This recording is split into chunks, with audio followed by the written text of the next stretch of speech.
Hi and welcome to this another episode with me Arshi and another episode with another very important question. और ये question जो है वो ज़्यादातर उन स्टूडेंट्स का है जो एमपी में कॉलेजेस देख रहे हैं एमबीए के.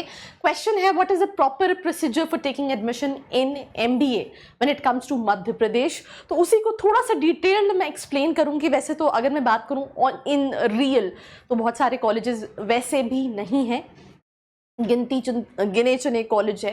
जैसे इंडिया में इतने सारे एमबीए कॉलेजेस है कि आप बोलते बोलते लिस्ट कम पड़ जाएगी. इतने सारे स्टेट्स हैं, इतनी सारी सिटीज़ है. But when it comes to MP जो थोड़े से ठीक ठाक कॉलेजेस हैं वो उंगली पे काउंट हो सकते हैं.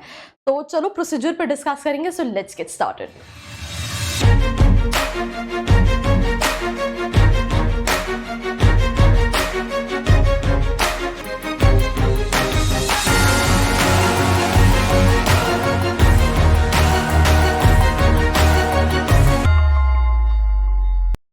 So now welcome back and I think we'll start and I'll try to explain you this specific topic in two processes. एक वो जो कॉलेजेस बरकतुल्ला यूनिवर्सिटी से अफिलिएटेड है, बीयू से अफिलिएटेड है, और एक वो जो प्राइवेट यूनिवर्सिटीज़ हैं. जैसे फॉर एग्जांपल भोपाल में हम बात करें तो जागरण लेक सिटी यूनिवर्सिटी है या सेज यूनिवर्सिटी है. अब अच्छी है नहीं अच्छी है ये बच्चे के बजट और प्रोफाइल पे डिपेंड करता है.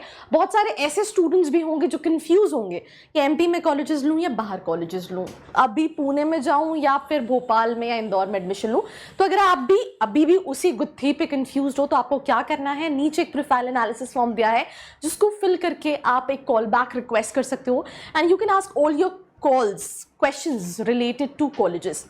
सो हम कहाँ थे, प्राइवेट यूनिवर्सिटीज. तो ऐसे इंदौर में मेडिकैप्स है या फिर प्रेसिडेंसी यूनिवर्सिटी है या फिर there are so many universities out there. Prestige university भी ओपन हो गई है.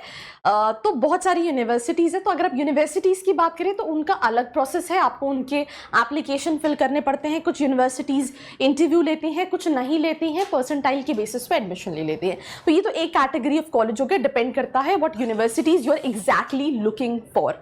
नाउ जो दूसरी कैटेगरी ऑफ कॉलेज है इसमें क्या है, जो बरकतुल्ला यूनिवर्सिटी से अफिलिएटेड कॉलेज है. अब जो कॉलेज बरकतुल्ला यूनिवर्सिटी से अफिलिएटेड है उनके लिए एमपीडीटी की काउंसलिंग होती है. अब एमपीडीटी की काउंसलिंग में क्या होता है, जितने भी कॉलेजेस हैं बीयू के वो सब एक साथ पार्टिसिपेट कर रहे होते हैं. बच्चा पहले रजिस्ट्रेशन करता है जहां पे वो अपनी बेसिक डिटेल्स, अपना 10th, अपना 12th, अपना ग्रेजुएशन, राइट, ये सारी चीजें डालता है. राइट, देन उस डॉक्यूमेंट्स का वेरिफिकेशन होता है. अभी तो ई वेरिफिकेशन होता है. देन उसके पास चॉइस फिलिंग की डेट आती है. चॉइस फिलिंग में वो एक नहीं 10 कॉलेजेस भी डाल सकता है अपने सीमैट के परसेंटाइल के बेसिस पे. सीमैट के बेसिस पे सबसे पहले जो राउंड्स होते हैं वो सीमैट पे, और जो सेकंड राउंड होते हैं उसमें ग्रेजुएशन के बेसिस पे भी होता है और सीमैट के बेसिस पे भी कहीं ना कहीं काउंसलिंग पैरेलली चल रही होती है. तो सीमैट के बेसिस पे बच्चा चॉइस फिलिंग करता है. देन रिजल्ट आता है अलॉटमेंट. राइट, अलॉटमेंट में आपको एक एक्स कॉलेज मिलता है. अगर वो एक्स कॉलेज में आप इंटरेस्टेड होते हो तो आपको कुछ दिनों के अंदर जो डेट्स वहां पे दी होती है वहां पे जाके रिपोर्ट करना पड़ता है फिजिकली और फीस सबमिट करनी पड़ती है और आपका एडमिशन कंफर्म हो जाता है और आप काउंसलिंग से बाहर हो जाते हो. बहुत सारे स्टूडेंट्स ये क्वेश्चन करते हैं कि क्या ऐसा हो सकता है कि लेट्स से फॉर एग्जांपल मुझे प्रेस्टीज इंदौर मिल गया और मुझे आईएमएस और डीएवीवी टारगेट करना है, मैं प्रेस्टीज में सीट ले लूं और आईएमएस और डीएवीवी आगे राउंड में भरूं. तो ऐसा नहीं होता है. आप आने वाले राउंड में तभी पार्टिसिपेट कर सकते हो अगर आपने पिछले राउंड में, मतलब अभी तक कोई भी एडमिशन नहीं लिया है. Right, so that is this one thing. नहीं पसंद आता तो आप उस सीट को छोड़ते हो, आप सेकंड राउंड में पार्टिसिपेट करते हो. अगेन सेम प्रोसेस है. रजिस्ट्रेशन तो ऑलरेडी हो चुका होता है, दोबारा नहीं रजिस्टर करना पड़ता. चॉइस फिलिंग दोबारा करनी पड़ती है. And then again as per cut off और अवेलेबिलिटी ऑफ सीट कहीं ना कहीं सीट्स मिलती हैं. इसमें जो 3 मोस्ट रिक्वेस्टेड कॉलेज जहां बच्चा टारगेट कर रहा होता है वो होता है आईएमएस डीएवीवी, प्रेस्टीज, भोपाल का आईपर. वैसे तो आईपर और प्रेस्टीज में काफ़ी ज़्यादा सीट इनटेक है, बट उसके अलावा कई सारे गवर्नमेंट कॉलेज, एमआईटीएस ग्वालियर भी है, एसजीएस आईटीएस भी है. राइट, तो ऐसे बहुत सारे कॉलेजेस हैं जो पार्टिसिपेट कर रहे होते हैं. और बहुत सारे ऐसे भी कॉलेजेस होते हैं जहाँ पे जाने की भी ज़रूरत नहीं पड़ती.